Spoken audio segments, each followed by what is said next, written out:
As most of you know, and as Amy mentioned earlier, I've been out for the past couple of weeks recuperating from a tonsillectomy.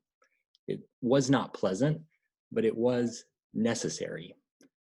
And I'm happy now to be restored to health and to join the land of the living, such as it is.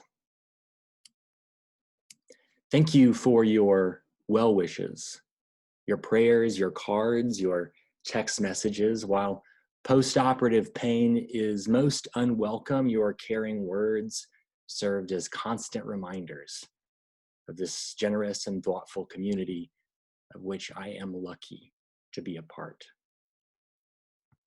While I was recovering, I had occasion to do lots of things, really, quite a few more things than I ever thought when I started counting them up. First, of course, I had the occasion to do some heavy sleeping, followed by some very painful swallowing, and some pretty serious scowling every time I was awakened to take my medication. I also had the occasion to watch several episodes of Law and Order Special Victims Unit, to play games on the iPad, to read an old mystery novel or two, and, as always, to say my prayers. But finally, when all was said and done, I had the occasion to do some thinking. It wasn't necessarily the kind of deep thinking intended to result in profound insights. It was rather the sort of meandering thought process that stems from a casual observation here, an unexpected noticing there. This is the kind of train of thought that you don't even know you've had until you arrive somewhere. It's the mental equivalent to getting lost in some random internet rabbit hole.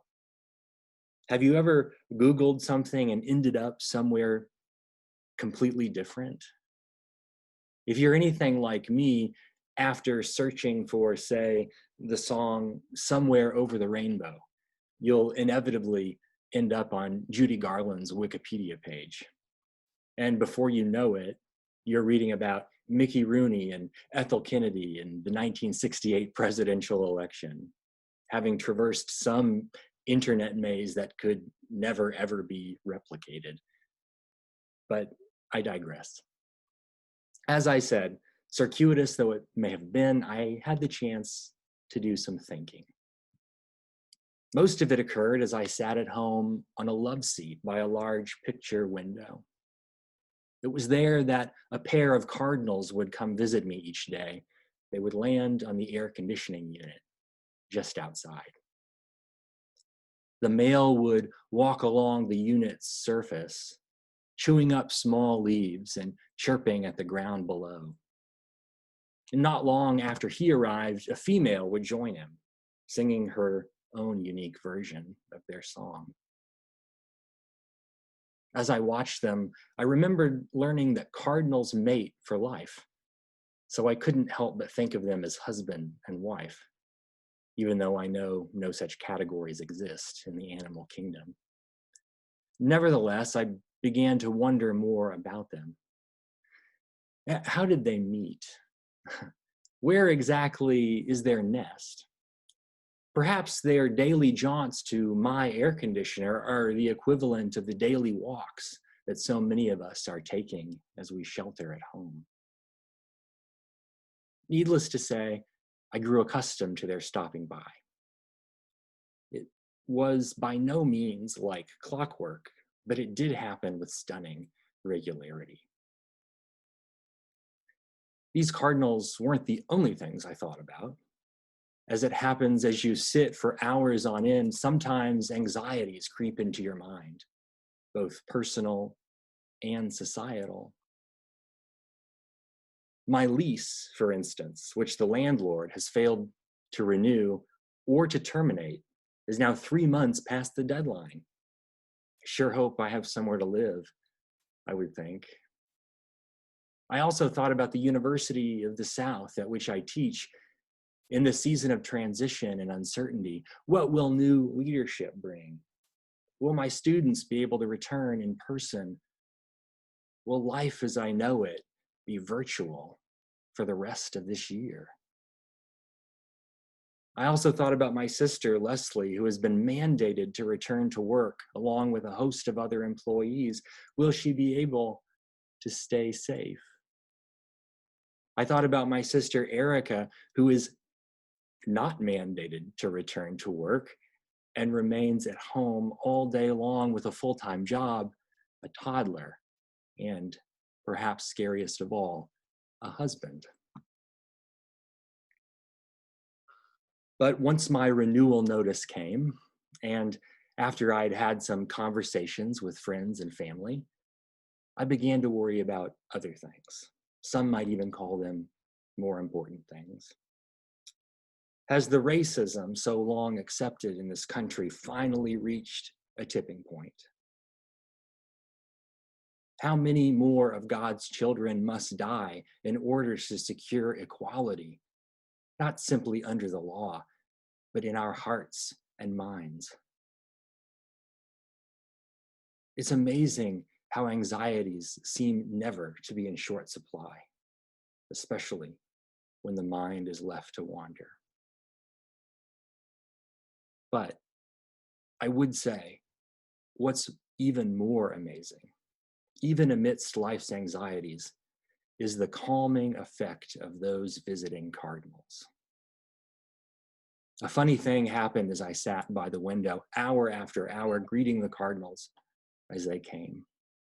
I realized that their presence was not only their own, but was in fact the very presence of God.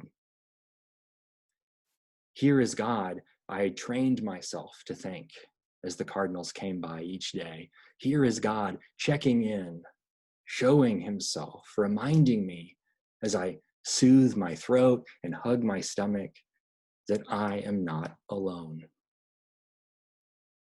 I already knew that, of course. I have a loving spouse, several dear friends, and as I mentioned before, all of you. But there is something about the presence of God that charms our fears, our earthly anxieties, like nothing else can. And some days there is nothing like a couple of brilliant red birds to give you a sense of just what that presence means. You see, life is more than the thoughts in your head. Life is more, in fact, than you. Life is the word that was in the beginning, that was before the beginning. Life is the Father who ordained the Son to rule the day. Life is the Holy Spirit given to us on this day, on Pentecost, so that we might be agents of God's grace in the world. And life is a cardinal singing its sweet song on a dormant air conditioner. There are many other things that might call to mind God's Spirit among us. Perhaps you have seen God's Spirit in the flames rising from Minneapolis or Nashville. Perhaps you have glimpsed it in the wafting tear gas hovering over Kansas City or Philadelphia. Perhaps you have heard it on the tongues of those who mourn the dead.